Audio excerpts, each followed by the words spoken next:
I think I probably have a much higher IQ than you do, I suspect. I went to law school on a full academic scholarship, the only one in my class to have a full academic scholarship. In the first year in law school, I decided I didn't want to be in law school and ended up in the bottom two-thirds of my class, and then decided I wanted to stay, went back to law school, and in fact ended up in the top half of my class. I won the international moot court competition.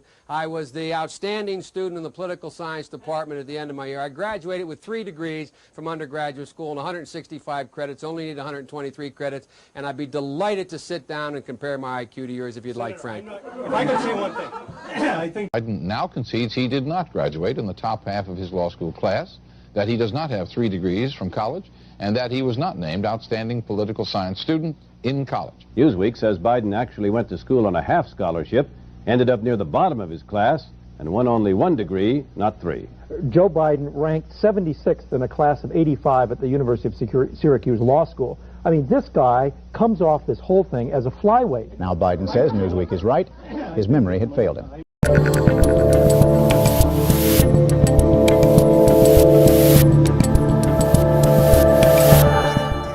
I'm Dave Rubin. This is the Rubin Report. It's January 19th, 2023, and fear not, my memory will not fail me. We are live streaming on Rumble and YouTube. Subscribe if you have not, and as you know, we've got a live post-game show after every show now over at rubinreport.locals.com.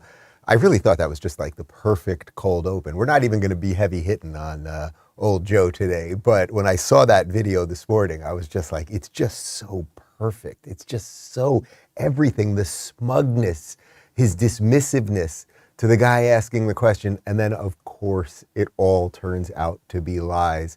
And as you guys know, although they rarely talk about in mainstream media, Joe Biden also had to get out of running for president, I think in 1988, when it turned out that he was plagiarizing speeches. But somehow he is the President of the United States these days, and God help us all. Anyway, we are going to be doing a little continuation of what we've been doing all week. You know, I've been hitting the World Economic Forum clowns pretty hard. I was actually at a party last night, and a couple people came up to me and said, Dave, man, you're all in on this World Economic Forum thing. Like, are you a little afraid they're going to come get you? And I'm like, no, not really. Like, if we're at the point where if you speak poorly about the World Economic Forum stooges and they literally can come get you, whatever that means, then we've lost already. So we may as well be all in on this thing, right? So we're just going to keep going. And I think what we're going to try to do for you today, because you know I like laying out a case, what we're going to try to do today is we will get to a whole bunch of stuff that's happening at the World Economic Forum and some actual journalism. Believe it or not, there are actual real live journalists that have shown up to the World Economic Forum and are asking these people actual questions. They're not journalists from, say, the New York Times or Washington Post or CNN or anything else. They're mostly independent journalists and journalists from the Rebel. You guys might know the Rebel up in Canada. That's Ezra Levant, who I've had on the show many times, Avi Yemeni, who's been on the show, a bunch of other guys. And there's some other independent journalists out there that are doing the work of actual journalists, like actually asking the people in power what the story is. So what I'm going to try to do for you today is we'll get to that stuff, the World Economic Forum stuff, but I want to start with some domestic stuff going on right here and how these things are connected, because they really are connected. That is the plan. And before we do it, I don't want you to be nauseous while you're watching the show. So let's talk about Relief Band. You know, is inflation, thanks to Joe Biden, making you nauseous? Well, you've got to check out Relief Band. Relief Band is the FDA's #1 cleared anti-nausea wristband that has been clinically proven to quickly relieve and effectively prevent nausea and vomiting associated with motion sickness, anxiety, migraines, hangovers, morning sickness, chemotherapy, watching videos from the World Economic Forum, and so much more.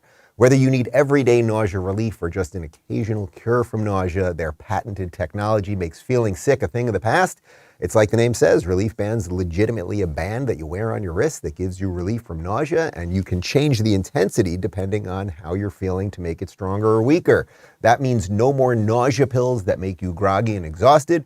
Relief Band's 100% drug-free and non-drowsy. Plus, they've got an A+ Better Business Bureau rating and over 100,000 satisfied customers So they're a brand you can trust. And now you can use your HSA and FSA dollars to get a relief band.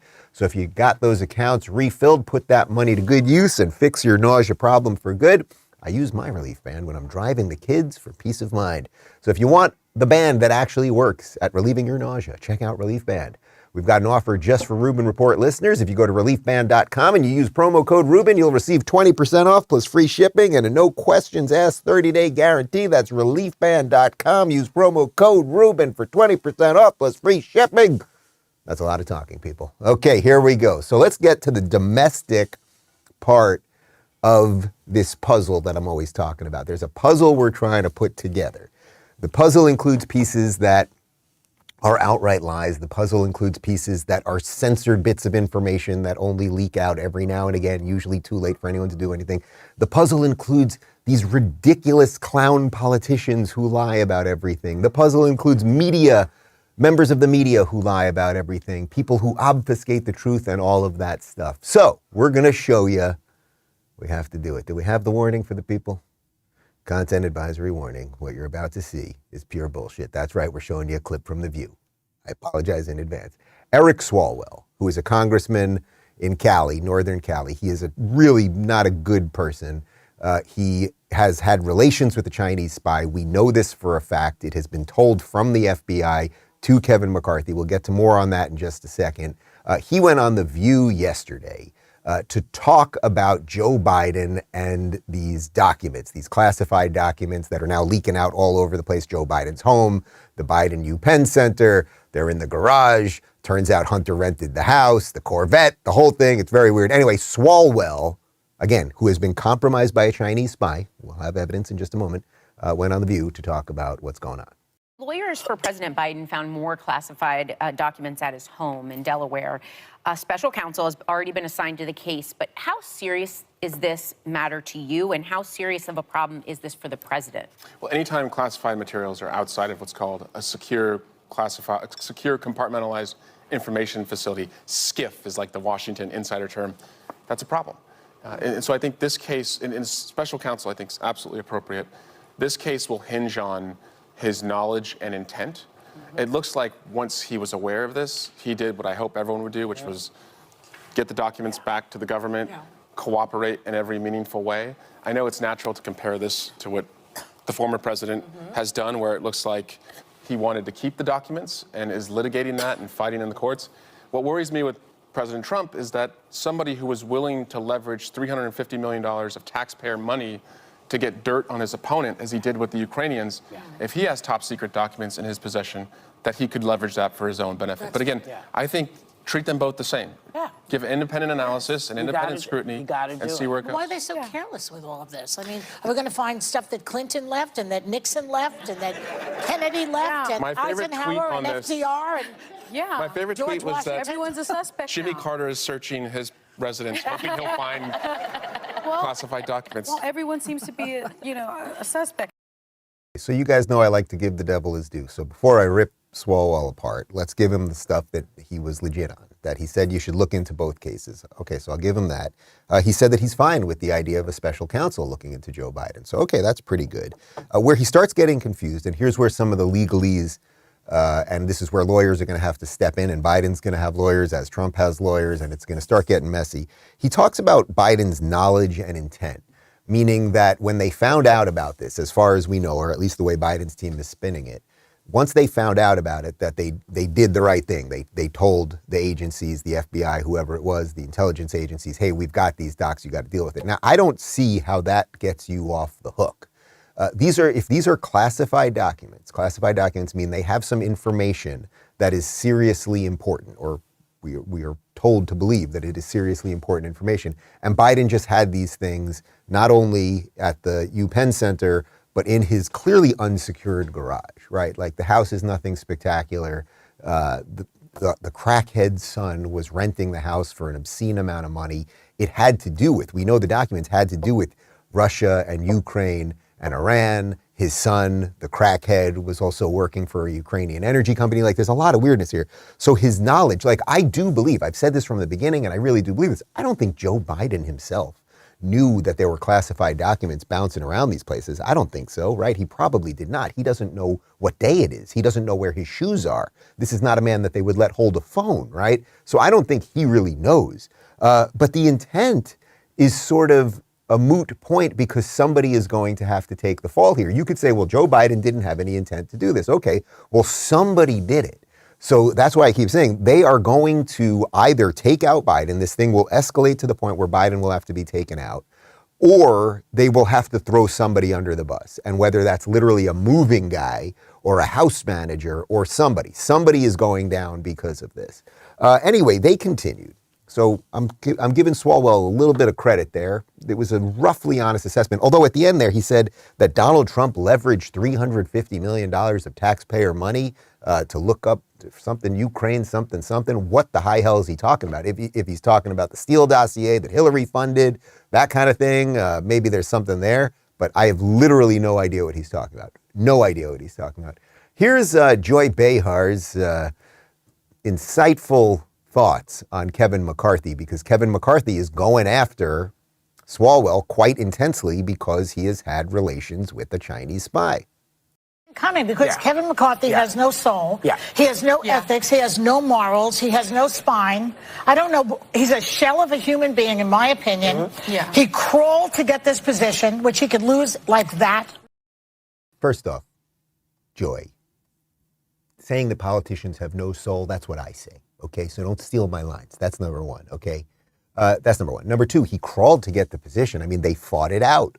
They fought it out. The Republicans actually did something good. They had a couple days worth of public and private fight where you could see tension within the party, the sort of Trump wing versus the more establishment wing, and the people who want to do more investigations versus the people that are a little more swampy. They worked it out. They got concessions. It's good. That's what makes a healthy party, when people can fight things out. One of the many problems with the Democrat Party is that they don't fight these things out. Like, you could say all you want about what rebels AOC and Ilhan Omar and the other Islamist and the other one are, but they fall in line, right? They end up doing what Pelosi wants because they're not brave and they're not leaders. So the Republicans, you got to give a lot of credit to people like Lauren Boebert and Matt Gaetz and everything else. Yes, McCarthy's still the head. And I personally think he's a decent dude, and I think he's starting to show teeth. I think they're starting to actually do the right thing, and it's partly because of that fight. So Joy's comments are just sort of completely ridiculous. But Swalwell is making the rounds. And the reason he's making the rounds is because they know they've got something on Swalwell. Because a year and a half ago, literally on my show, and it wasn't the first time McCarthy had talked about it, but it was the first time he had, I think, in an extended way talked about it, has said that the FBI knows that Swalwell had relations with a Chinese spy who was staffing interns and other things at his office. So what does the machine do? When you're a Democrat and they know they basically got you, what does the machine do? It puts you on all the TV shows to show how you're the victim. You have to be the victim in this thing because, as you guys know, victimhood is the highest pinnacle of the hierarchy of lunacy that these people operate on. Here is Swalwell blaming McCarthy because people are saying mean things to him now. You were stripped of your committees. Why? Well, political vengeance. Kevin McCarthy seems to want to heat up the leftovers of a story that goes back to Barack Obama's first term. FBI has said 3 different times in a rare form, they never talk about investigations, that all I did was help them, never suspected of wrongdoing. Today, the Washington Post fact checker, Glenn Kessler, put out a story giving McCarthy 4 Pinocchios for his claims. But the consequence of his claims is not just that I'm not on the committee and he's weaponized the Intelligence Committee. It's that it inspires these death threats. People parrot what Kevin McCarthy is saying when they call and make the threats. And so he knows that. We've told this to him. I have told this to him. I have, publicly broadcast to him that when you do this, it leads to threats to me, my wife, our kids. Mm-hmm. Recently, someone said that they were going to rape and kill my children, and they were using the language that Kevin McCarthy was using. So there is a cost. The guy who wanted to rape and kill his children was using Kevin McCarthy's language. Kevin McCarthy wants to rape and kill Swalwell's children. Okay, so what he's trying to do there is be the victim, right? So he doesn't get into the details about the affair with this Chinese woman, this Chinese spy, Fang Fang, who then There are many photographs of them together and everything else. But I'll tell you how you know. We're going to show you McCarthy's comments on it in just a second. But the reason you know the story is true, and I'll gladly, if they can somehow prove that it is not true, I'll gladly retract it. I'll retract it and I'll say, hey, boy, McCarthy lied to my face. You show me that it's not true, that Swalwell was operating with this Chinese spy, then I would have a great reason to go after McCarthy because he sat in my house and told me that he did. Now, I'm going to show you that video in just a second. I know you've seen it a couple times. But the reason that I believe you know it is true is because nobody in the media until now was talking about it. So a year and a half ago, when the House Minority Leader, Kevin McCarthy, was talking about it, you would imagine that the media might be interested in that. The media might be interested in going, boy, that's interesting that a House member is saying another House member was with a Chinese spy. You might want to cover that. Or, now the media wouldn't want to do that because they like the Democrats, but wouldn't you do it to take out McCarthy? Right now, if they knew it was not true and McCarthy's been running around spreading this crazy rumor about Eric Swalwell's relation with the Chinese spy, wouldn't the media do their darndest to expose the hell out of it? They would, on TV every day, you would have all the videos, including the video of my show, where he's saying that the FBI told him that that Swalwell was having relations with the spy, just so you could take out McCarthy. The fact that they've ignored it this whole time actually is the proof. So here's McCarthy in his own words, and you can decide whether McCarthy is an absolute liar or whether Swalwell is a liar. But the fact that the media buried it for a year and a half pretty much tells you what the answer is. Didn't Swalwell sleep with a Chinese spy or something? I mean... Yes. Why? Okay, that's a good question. What we know publicly, a Chinese spy, and also remember, Senator Feinstein, we found out later, the driver of more than 10 years was a Chinese spy in Silicon Valley. They've been in pictures together. This woman, a Chinese spy, creates a relationship with Swalwell when he's in the city council. He runs for Congress. She helps. She puts interns in his office. Do you know how difficult it is to get on the Intel committee? When Swalwell was put on the Intel committee, they were in the minority, so they had fewer seats.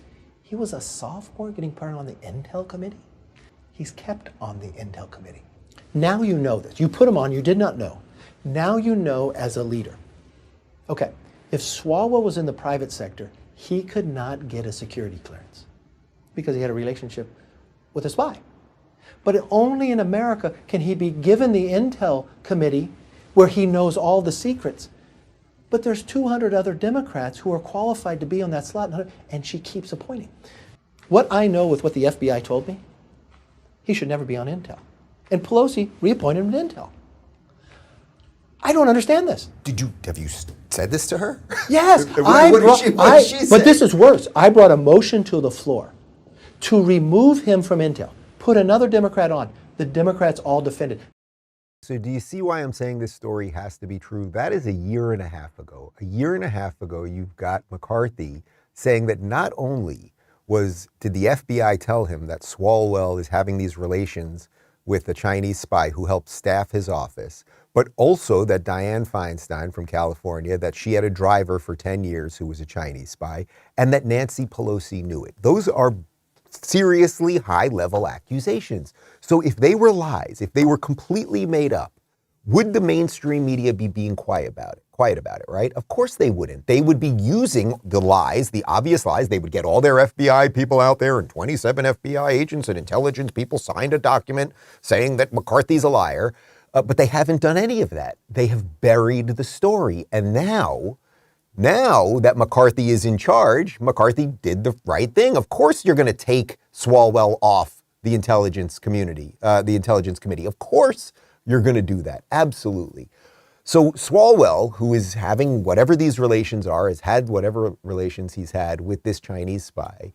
What does he think the real threat to U.S. national security is? It's not Chinese spies in our Congresspeople's office. It's, well, of course, the Republicans. What you're seeing here is a party that barely won the House, lost the Senate. Kevin McCarthy took 15 votes, to become Speaker. He doesn't have political capital. He has a political deficit. He's not delivering on inflation, gas, grocery costs, healthcare, border, crime, all the things he told the voters he would deliver on. They have created a law firm, Insurrection LLC, and they're just going to carry out Donald Trump's grievances. Talk about not reading the room or the country. You got to understand this. He's on The View. He's on CNN, he's on MSNBC, he's a victim, Kevin McCarthy's coming after me, right? All this stuff. And then there were several lies in there. First off, the Republicans didn't lose the Senate. The Republicans didn't have the Senate. So they didn't just lose the Senate, they did win the House, but they didn't lose the Senate. That's number one. And then he's saying, well, the Republicans aren't delivering on inflation, gas, border, crime, et cetera, et cetera. The guy just got the job a week ago, about 10 days ago, and they actually are starting to do a whole bunch of stuff.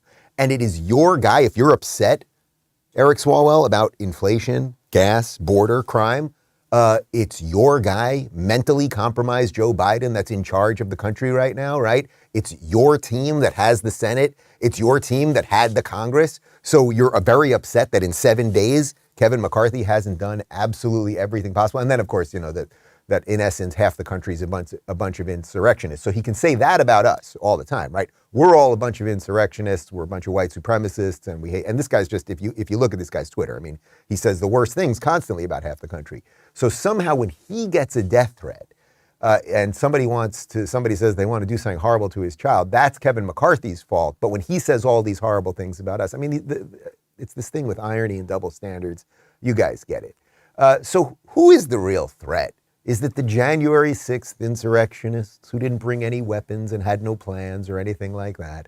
Or is it, say, Congress people involved with Chinese spies? Is it the people who misplace or don't know what the hell they're doing with classified documents? And how is this all related to everything I've been talking about all week with the World Economic Forum? Well, it's all related, of course, to national security and our ability to be an actual independent nation, which is the complete reverse of what the people at the World Economic Forum want us to be. So one of the other things happening right now is that it is very bizarre, but the truth is a slow motion pill. It's a time-released pill these days. So what's happening right now on mainstream media is they're finally starting to catch on that something might be brewing with this Biden scandal, okay? The Biden scandal is all over the place because not only is it about these classified documents, but also that as he was vice president, that Hunter was getting jobs with the Ukrainians that he wasn't qualified for, and that Biden might have been compromised himself. So here's a little bit from CNN, believe it or not, on that. A CNN review of the laptop data, as well as other public material, shows that Joe Biden did interact with some of his son's associates while serving as vice president, though it's unclear exactly what was discussed. One example, the Republican site, Miguel Alemán Magnani, a Mexican businessman and son of the former president who Hunter was trying to woo. In 2014, Alemán Magnani and his dad were photographed at the White House with then Vice President Biden. In a later email, Hunter Biden reminds Alemán Magnani of the favors he's done for him. We have been talking about business deals and partnerships for 7 years. I have brought every single person you have ever asked me to bring to the effing White House and the Vice President's house and the inauguration. Hunter Biden bluntly acknowledged the power of the Biden name in a memoir, writing that the Ukrainian energy company Burisma, which put him on its board, considered my last name gold. I don't think that there's a lot of things that would have happened in my life that if my last name wasn't Biden. Oh shit, Sherlock. Because whoever was selling you the crack probably wouldn't have marked it up, but they mark up crack for a Biden. That's what I've heard. That's what I've heard on the street. So you see, something's happening here. Something's happening here. All of us that have been talking about this level of corruption and obviously something involving his son and Burisma and the laptop, something's going on now where it's reaching mainstream. That may just be because they feel that the machine just feels we're done with Biden. He got us, he beat Trump, got us through the midterms. We got to get rid of this guy now. He served his purpose, and he is the ultimate type of swamp creature, right? He has been in public office for, I think, 48 years at this point, and now they're ready to put him out to pasture. But it's not just his relationship with Hunter Biden that's the problem here. Even his own brother, Joe Biden's brother's business dealings are related to Joe and the family name and all that stuff. Joe Biden's brothers have repeatedly referenced him in their private dealings. Frank Biden, a developer of for-profit charter schools, has invoked his brother in trying to convince local officials to approve his projects, like in Sunrise, Florida, where he told the city in 2015 to trust his venture. Not because of Frank, but because of the honor of being the brother of a guy I think we all know and love. In 2021, at a gathering of medical professionals, he made this pledge. The bully pulpits that I have as a result of the privilege of being associated with my brother Joey. And I'll do everything in my power to support you to get the job done, to get federal dollars to your research. Oh, the president's brother was going to do everything he could to get federal dollars for people that were connected to him through business? Does that sound like it might be some sort of shady thing? Do you think if that certain orange man's brother had done that sort of thing, that people might be looking into that? Do you think that if the orange man's son was a crack addict, that people might be looking into that? Do you think there might be something here? You think what I'm thinking, and it's something. There's something here indeed. The best part of that is that his brother Frank, I did not know this until we played that video, his brother Frank does for-profit charter schools, which is something that the Democrats hate, right? The Democrats love public schools, shitty ass, gonna make your child stupid public schools. They hate charter schools. They hate private schools. Well, they hate them not for their own children. They hate them for your children. That's the difference. Anyway, very interesting. But this thing is blowing up all over the place. And again, you are now going to see, as we're doing the dance throughout the show today, how we are linking this to the World Economic Forum. A deeply compromised American administration, clearly, and the media that is running out of room to cover for it, right? The only reason CNN and Times and these things, they only finally get to the answer when they have absolutely no choice, because the truth actually cannot be stopped. The truth is just out there, and eventually it does burst forth one way or another, thank God. So as this is all coming out, people are starting to ask other politicians about what's going on. One of the politicians, I don't know if you've heard about this guy. We've got this guy down in Florida, Ron DeSantis, who's doing a fine job. He was asked about what's going on with Joe Biden, and actually his team just released a new Instagram account. It's called, is it Team Ron DeSantis? It's DeSantis War Room. And they put this video up. This is DeSantis being asked about the Biden doc scandal. Governor, wanted to get your thoughts on, not necessarily related to this, but obviously we're hearing in the news about the documents that's going on with President Biden. Wanted to get your thoughts on that. So the questions about Biden's documents, and look, he said that it was incredibly reckless to have classified. He said all this stuff, on 60 Minutes, and now you find out he had them stashed behind his Corvette at his house that Hunter had access to, which is definitely a security risk in my book. And so I think it just shows you, what some of these folks do. They had all this stuff to say. Now they're acting like, this is something like it's not a big deal. What's good for the goose is good for the gander. You can't have two different sets of rules based on your political party. You can't, even though the mainstream would love that we do, right? They always have two sets of rules. So everything DeSantis said there was right? Like, obviously the garage was not secure. Biden said the complete reverse when this was about Trump and the incompetence of Trump to do this and all that. Of course, as you guys know, the president does have a right to declassify documents. The vice president, which is what Joe Biden was at the time of these docs, does not have to do that. But as long as we're in Florida for a second, grant me a little bit of a leash here. And DeSantis continued to talk about some of the great things that are happening right here in the independent, free, autonomous state known as Florida. We're going to do more tax relief in the upcoming legislative session. I've mentioned some of this stuff in the fall about how we're going to make basically raising kids tax-free, no tax on diapers, wipes, children's clothes, strollers, cribs, none of that stuff. Going to be too late for me and my wife and our kids. They're getting 5, 4, and 2 now, but for younger families, be able to do it, it's going to be really, really important, because again, those are things you just have to buy. You got to buy the diapers, you got to buy these things, so that's going to save families a lot of money. We may even say no tax on gas stoves coming up this year. We'll do that. That's fine with me. I want you to be able to have a choice. It really is so great. First off, I'd like to personally thank the governor, because as a parent of 2 young children, there's a lot of diapers in this house, and I guess we'll be saving a little money on diapers. Unfortunately, we bought all the cribs and strollers already, so we got stuff on that one, but okay, fine. But the thing there at the end about the gas stoves, it's like he's just responding to the lunacy of these people. And now if you want to buy a gas stove in Florida, it'll be a little bit cheaper. So how am I linking this all? Okay, we've got the incompetence of the administration, the people like Swalwell who cover up for it, and the media who covers up for them. And then we were showing you some competent people, right? Some people that are actually telling you the truth and who are doing good work on the ground. How am I linking that to the World Economic Forum and everything else? I think you'll start seeing what we're doing here. In essence, what they fear most is the individual. What they fear most are elected officials and you and me, regular people, who will stand up against them and do the right thing. And that is what's happening right here. So when you get a guy who's doing the right thing, what does the machine do? The machine brings on a bunch of hacks to try to take that person out.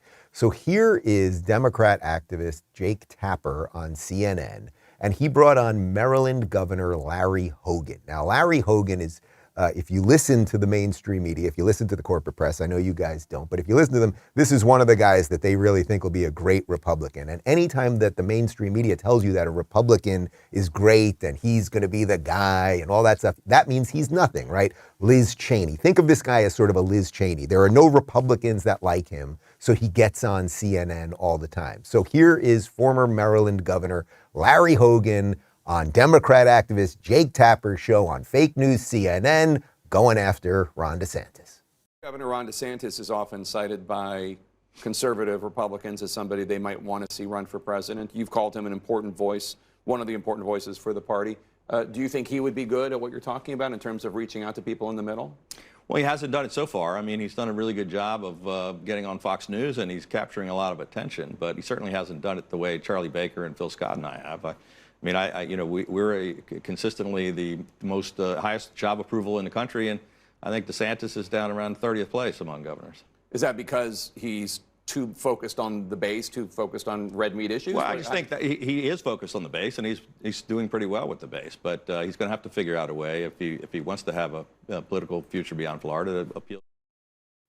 I mean, it's so extraordinary. Once you see, as I always say, like once you see it, you can never unsee it. So you need to understand, Larry Hogan's running for president. He has literally no support. He'll be in and out overnight, but the media will prop him up because he'll go after the guy that's the real threat. I bet he sits there with a straight face and I'm the guy, me and Charlie Baker. I was going to say Charlie Parker, the great jazz musician. We're the guys that are the crossover people, okay? It's so patently ridiculous. And just on its face, Ron DeSantis just won in perhaps the biggest landslide, one of the biggest landslides in American political history. He took a state that was very, very purple because it was always flipping between red and blue. And now they have super majorities, the Republicans. He won by 20 points. He turned districts like Miami-Dade red when they are the bluest blue strongholds ever. He has all of the independents. He has all of the new refugees. You don't even have to hear me say that. Just look at the numbers. These people didn't appear out of nowhere. On top of the fact that I can tell you as someone that's been here for a year, I go all over this state. I do tons of events everywhere. I have talked to hundreds, if not thousands, of people who are telling me that they are former Democrats who are now here because of freedom, thanks to what Ron DeSantis is doing. I, myself, am a first-time registered Republican because of Ron DeSantis and what the good people of Florida have been doing. So you need to just understand, the reason I'm showing you that is that's what they do. When you get someone who will stand up for America, who will stand up for the Constitution, who will stand up for your right to live as you see fit, the machine, CNN, Jake Tapper, Larry Hogan, all of the hacks will come out of nowhere and try to take them out. This guy has no support. Charlie Baker has no support. But the machine, just like they did with Liz Cheney, who then lost by 40 points to Harriet Hageman, right? But they loved her and her January 6th commission and all of that stuff. So that's why they're trying to take this guy out, because what the machine wants to do is they want to take out anyone who's a threat to the globalist order. That is absolutely the truth, and the Democrats and the media are in it with them. So now let's get to the World Economic Forum and what's going on over there. These people, they are meeting, they are eating filet mignon and foie gras and all of this fancy stuff while saying you're not going to eat meat. They're flying in their private jets and a whole bunch more. Here is Pfizer CEO Albert Bourla. This is a man who has lied about everything for the last 3 years, efficacy of vaccines, had pushed mandates. He has been connected to all of the governments that did all of the bad stuff. But here he is talking about how the vaccines, there was skepticism around the vaccines because everything became politicized. The first year of the pandemic, we produced 3 billion doses of a vaccine that we never had manufactured before. But if you ask me what was the biggest challenge, I think it was the political challenge. I think the vaccines, the COVID, and the ability to deliver or not vaccines, and then after we delivered, the ability to use them or not, became severely politicized and became a political statement if you are wearing a mask or not. Became a political statement if you believe we will have a vaccine or not. And after we had the vaccine, it became a political statement if you believe it works or not. And then we went to more extremes, if you believe that COVID existed or not. All of these were constantly on our way. And you know, I'm a businessman, I'm a scientist, I'm not a politician. And the same is the same for all of my peers, right? The head of Moderna, the head of J&J, the head of AstraZeneca, that they were trying to do the same. And that we found it the most challenging of all the tasks. And that continued after the vaccine. As you know, governments, everybody was scared at that time. You see how you, the individual, are the biggest problem for these people? You are the cog in the machine that they don't like, right? You, because you make things politicized. When they try to inject you with things and you say, I would prefer not to be injected with your thing, they don't like that. I would prefer to leave my house every now and again. They don't like that. I'd prefer to go to grandma's funeral. They don't like that. So things became politicized. I don't want to wear a chin napkin on my face all day. They don't like that. So do you see what they try to do? It all became politicized. I'm a businessman. I'm a scientist. Now, he never references the fact that the vaccines don't work or anything else, because that would be a problem. We should have just bowed to him. But us, the peons, using our powers of politicization, we are the true bad guys in this. Let's flash back, because here is Pfizer CEO Albert Bourla in February of 2021 telling Lester Holt on NBC that the vaccine protects against transmission. He's a little confused, and as we know, it did not turn out to be true. Doctor, people get these vaccinations with obviously the hope that they won't die from this disease or they won't get horribly sick, but they also want a sense of freedom. And right now we're being told you got to still wear the mask because of the possibility you could still infect others. What do the data show you? Is it likely that you could still infect others even after 2 doses? Again, it's something that needs to be confirmed, and the real-world data that you are getting from Israel and other studies will help us understand this better. I think it is, I'm almost certain, but the data needs to provide that there will be a high degree of protection against transmission as well. But there are a lot of indications right now that are telling us that there is a protection against transmission of it. No, liar, fraud, criminal. It did not stop transmission. And in many cases, it now seems that people who are vaxxed are getting COVID even more. And in some cases, it seems like vaxxed people are getting sicker even more. So that was basically a year ago right now. It was February of 2021. Lying, just lying. And you could see it there at the end. He didn't even have the data yet. But I feel pretty good about what's going to happen here. And it was all a lie.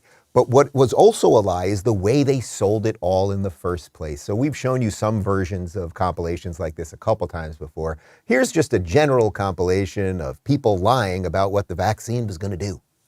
During 2021, we should be able to manufacture a lot of vaccines, and that vaccine, key goal is to stop the transmission, to get the immunity levels up so that you get almost no infection going on whatsoever. We can kind of almost see the end. We're vaccinating so very fast. Our data from the CDC today suggests, that vaccinated people do not carry the virus, don't get sick. Now we know that the vaccines work well enough that the virus stops with every vaccinated person. A vaccinated person gets exposed to the virus does not infect them. The virus cannot then use that person to go anywhere else. It cannot use a vaccinated person as a host to go get more people. That means the vaccines will get us to the end of this. Fully vaccinated people are at a very, very low risk of getting COVID-19. Therefore, if you've been fully vaccinated, you no longer need to wear a mask. When people are vaccinated, they can feel safe that they are not going to get infected. So we could have played that all day long. You know, there's a million versions of that. Note that none of those people were fired. Nobody's been taken into a room and smacked on the wrist. Nothing has happened to any of these people. Phoenix just reminded me, when we went to the Capitol about 2 months ago, right after the election, we actually literally walked past Walensky in the hall, like our arms almost touched. And I'm telling you, she comes off like an alien. There was something about her body that was like, remember in Men in Black, when the alien rips the guy's body open and lives inside him, like the cockroach man, like that. I think she might be. Well, all I'm saying is I think they might have taken out the actual Walensky, some sort of alien, ripped her soul out, and now there's an alien living in her body. I'm just saying that's possible. Misinformation, according to YouTube. Anyway, the point is they lied about everything. This shit does not work. It basically never worked. They probably knew it the entire time. But what happens? You don't get fired. You just keep sending more nonsense out to the rest of us. So now here's Bourla yesterday at the WEF, and they're making more vaccines. And this time they're going to include the flu in it. Yeah. Where are you in developing, because I think that's what you were originally doing with BioNTech. You were developing mRNA for flu. Where are you on a flu vaccine based on mRNA? Oh, the studies are running. They have completely recruited. We are waiting for cases as they accumulate. Means that people have been vaccinated, placebo, vaccine, and the disease, some of them will get disease. And then we are waiting to unblind the data to see what is coming. I think will come in this year, in 2023. Well, that's what I was going to ask. I mean, you can't guarantee a timeline depending on the clinical trials. No, because but your best guess, what would you think? I think by the first half of the year, maybe. First half of the year? Yeah, June, July. Wow. And so how far are we away from one vaccine that's both COVID and flu together? First, we need to have a flu.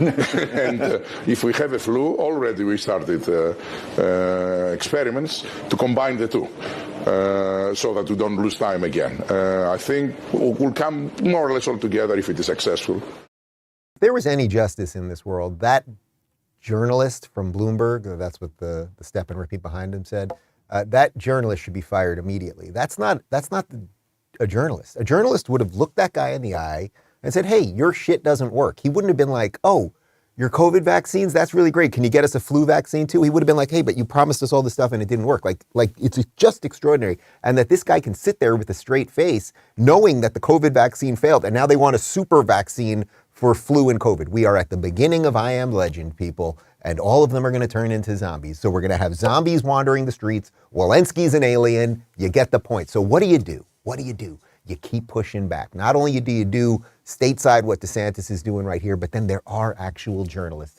This is so spectacular. This is so absolutely spectacular. Rebel News, which is up in Canada, it's one of the non-state funded journalist outfits, and I can actually say journalists without going like this, up in Canada. They do great, great work. Ezra Levant, who has been on the show many times, and he's a friend of mine and a great guy.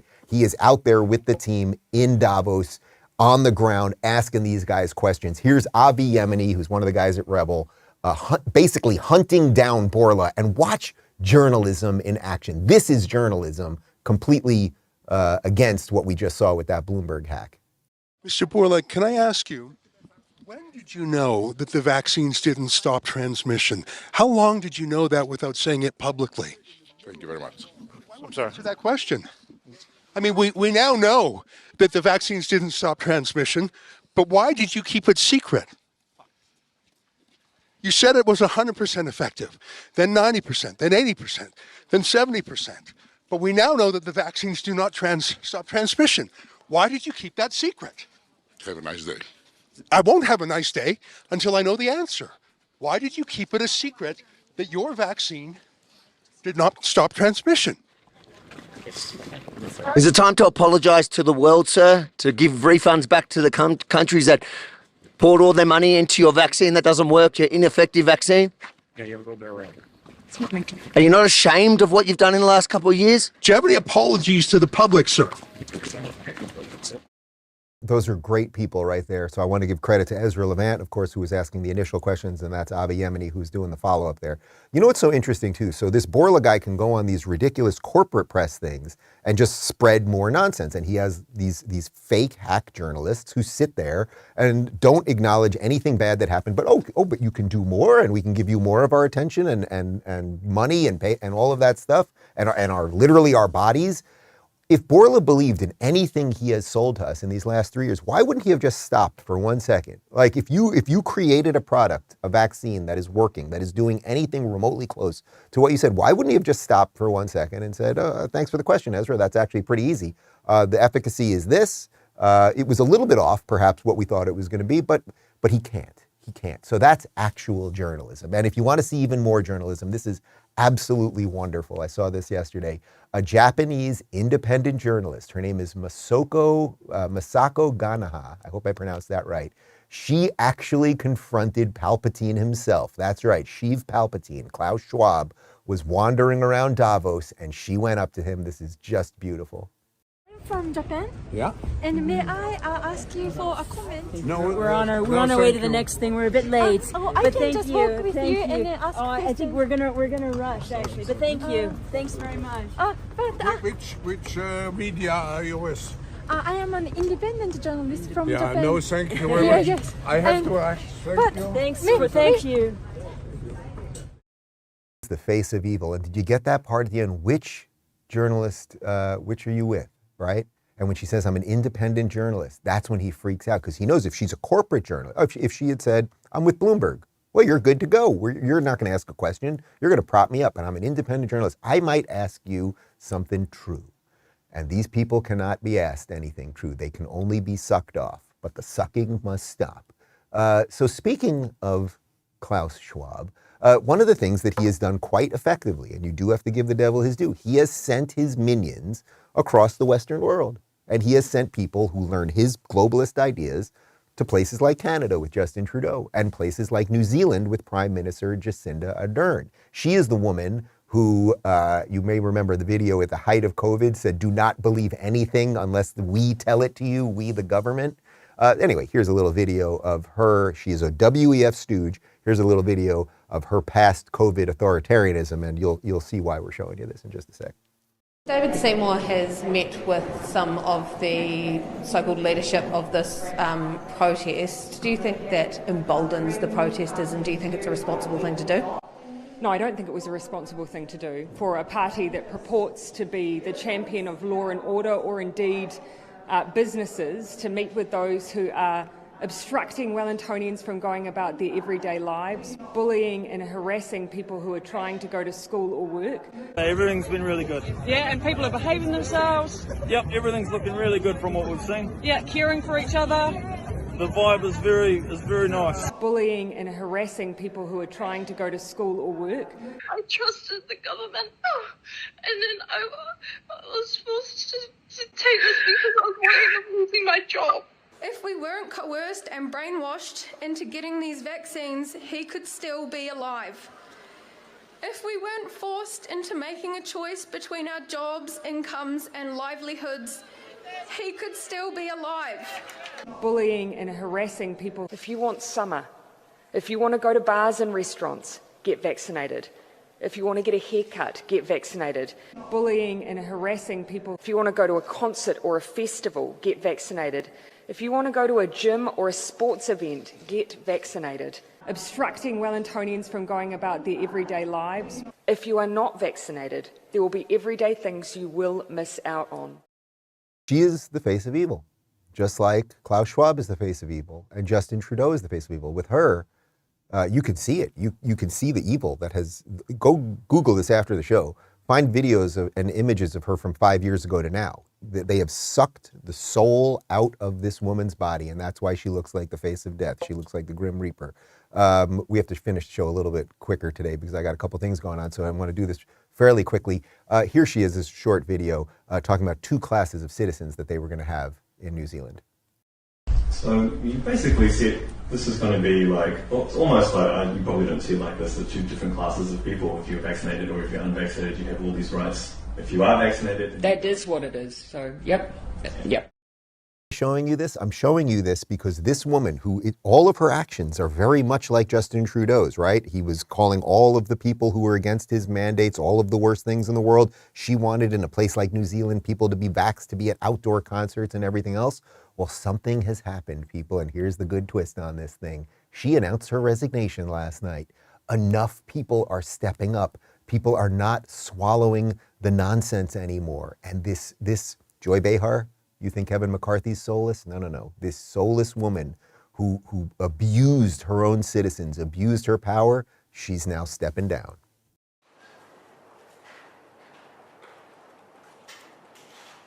And so today I'm announcing that I will not be seeking re-election,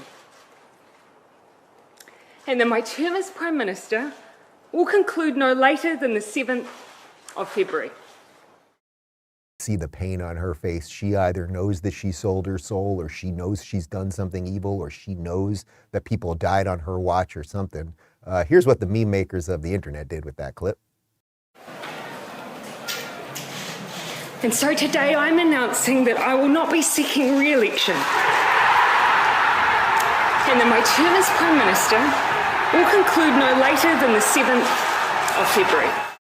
Getting rid of these people. I don't know exactly what's going on there, but she's gone. Trudeau will be gone soon enough. There are real journalists like Ezra Levant and Avi Yemeni and people at Rebel that are doing the work while the corporate media fails us at every level and carries water and runs cover for these people.